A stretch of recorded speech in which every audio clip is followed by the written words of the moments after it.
My name is Dylan. I play guitar and sometimes other instruments in a few different bands, including 8-Foot Manchild, which is the namesake of this channel.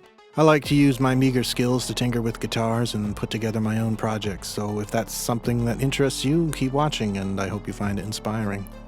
This is Brünnhilde, the project guitar of the day. I love Brünnhilde despite the fact that she is an unholy abomination unto the Lord. In fact, that's why I love her. I'm inspired by weird, ugly guitars, and you should play whatever gear inspires you. Whether it's this, or this, or this, play whatever moves you to practice, write, or perform music. If anyone ever tries to tell you that your favorite guitar or your favorite amp or your favorite pedal or whatever is too cheap or ugly or you shouldn't play it because nobody famous ever played it or it's the wrong color, you can just say to them, please be quiet and finish filing that appeal, because the only kind of person who would ever say something like that to you is a blues lawyer.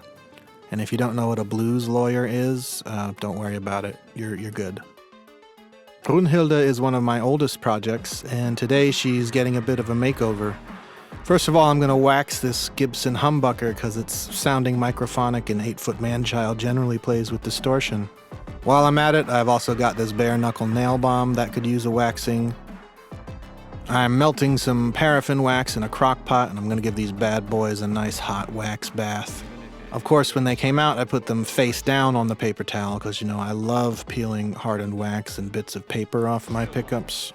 I got some new CTS pots, and now you get to witness my just immaculate wiring and soldering skills. I went through a number of years forgoing tone knobs altogether. I didn't think I had much use for them because, as we all know, tone is in the fingers.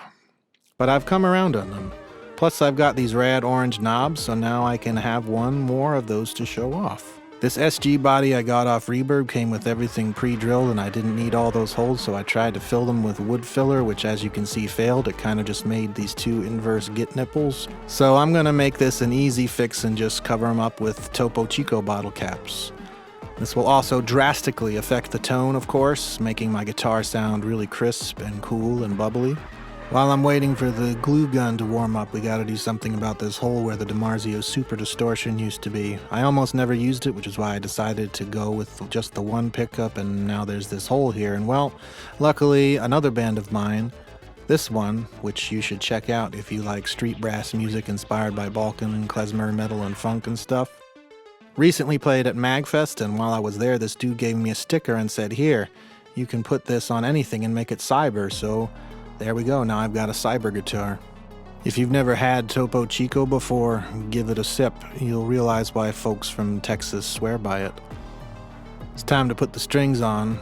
I play in D standard and drop C. The gauges I'm using here are 50, 38, 26, 18 wound, 13, and 10. I recommend everybody try wound G strings. You may find, like I have found, that they really help with intonation and stability, and the G strings are notoriously finicky usually. Even though I have a fixed bridge, it's actually a Babish bridge if you're curious, I'm still using Schaller locking tuners just because it makes string changes like this just go so much faster. But you do not need to have locking tuners on your guitar. Whatever you're using is probably totally fine, unless you're using stock Gibson tuners, in which case, God bless you. So that's Brünnhilde. What does all this work sound like when all is said and done? Like this.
decided it needed one more sticker down here for, you know, extra sustain or whatever, so I just got me a good sticker here and I'm gonna cut it up nice and get it on there.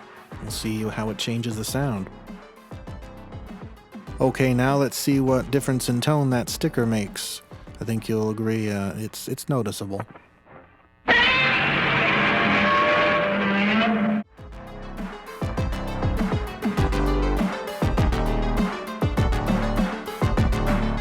Even if you're a cyborg, I still love you.